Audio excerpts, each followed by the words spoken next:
एक तरफ शिक्षक अभ्यर्थी सड़क पर हैं, दूसरी ओर एग्जाम का डेट निकल चुका है। बावजूद इसके शिक्षक अभ्यर्थी सचिवालय का चक्कर लगा रहे हैं। हम इनसे पूछते हैं कि जिस तरह से अब नई नियमावली आ चुकी है, एग्जामिनेशन का कुछ दिन के बाद विज्ञापन आएगा, लेकिन आप लोग परीक्षा की तैयारी करने की बजाय यहाँ पे आप घूम रहे हैं।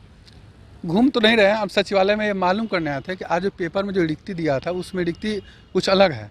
सरकार कुछ अलग दावा करती है रिक्ति का, और आज पेपर में कुछ अलग दावा करता है। इसका हम लोग क्लियर करने के लिए आए थे। दूसरी बात कि हम लोग क्या करें, परीक्षा की तैयारी क्यों करें। हमने परीक्षा दे करके मेरिट में आया था, हम परीक्षा की तैयारी क्यों करेंगे। सरकार को हम घसीटेंगे कोर्ट में ना, हम लोग चुप बैठने वाले नहीं है।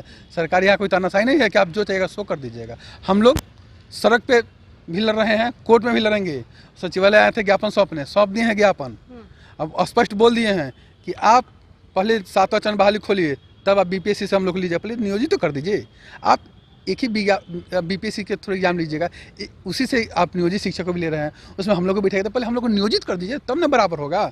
मामला बराबर कब होगा, जब हम भी नियोजित रहेंगे, जो छठे चरण में गए हैं वो भी नियोजित रहेंगे, इससे पहले जो शिक्षक ने वो रहेंगे, सब लोग एक साथ रहेंगे, तब ना बराबरी की बात होगी। हम अभी अभ्यर्थी हैं, बीपीएससी एग्जाम देंगे, खुदा ना खास्ता अगर कोई लड़का किसी अगर बाय द वे फेल कर जाता है तो वो बाहर हो जाएगा, और नियोजित शिक्षक वो बंद रहेंगे। नियोजित शिक्षक मतलब उनके लिए तो दोनों हाथ में लड्डू हैं। मेरे लिए क्या है, मेरे लिए क्या है, ये हम पूछना चाहते हैं। एक तो आप सीट का वर्णन नहीं कर रहे हैं कि कितने सीटों में बहाली आएगी, अलग अलग रोज मानसिक टॉर्चर हो रहा है। पेपर जब भी पढ़िएगा उसमें कोई अलग डाटा आएगा, तो आज कभी अलग डाटा, कल कुछ अलग डाटा आता है।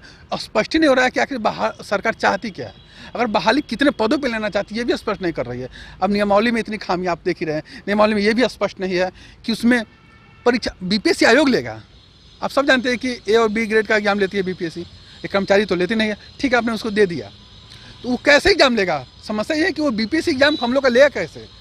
हम लोग शिक्षक अभ्यर्थी हैं, अगर सरकार के पास कोई सिस्टम नहीं है। तो जो मीटिंग हुआ उसमें कहा जा रहा है कि हार्ड क्वेश्चन नहीं रहेंगे, बीपीएससी लेवल का क्वेश्चन नहीं रहेगा। क्वेश्चन हार्ड लेवल रखिए, उससे कोई डर नहीं लगता है। बीपीएससी या नहीं, आप यूपीएससी से क्वेश्चन लीजिए। आप स्टेट का क्वेश्चन उठा के देख लीजिएगा, केसी सिन्हा का रिपोर्ट है, आईआईटी लेवल का क्वेश्चन है।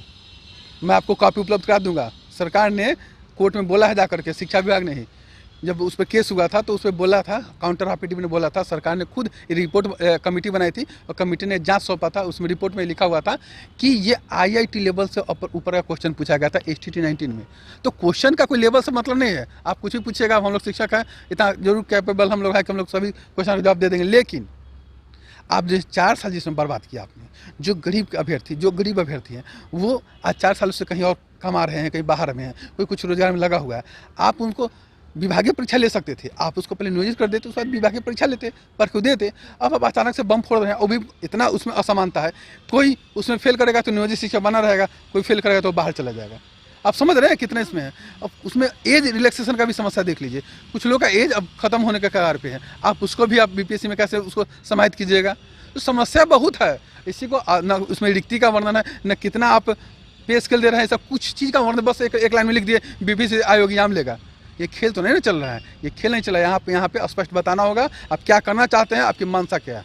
रिक्तियों को लेकर के लगातार आप लोग सवाल उठा रहे हैं।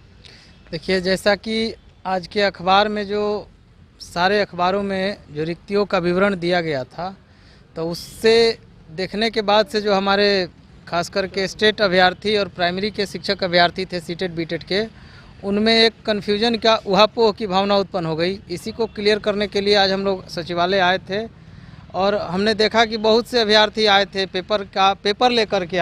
हम लोगों से भी मिले, तो हम लोगों से भी लगातार सवाल किए और अधिकारियों से मिलने के लिए बैठे भी थे। तो उनका सवाल यही है कि हम लोग का जो पहले 6 to 8 का जो सीट था उसमें 36-37 हज़ार सीट था, और आज के अखबार में दिया है कि मात्र 1750 के लगभग में सीट है। तो इतना सीट गया कहाँ, इसी की जानकारी लेने के लिए आए हुए थे। तो क्या आश्वासन मिला?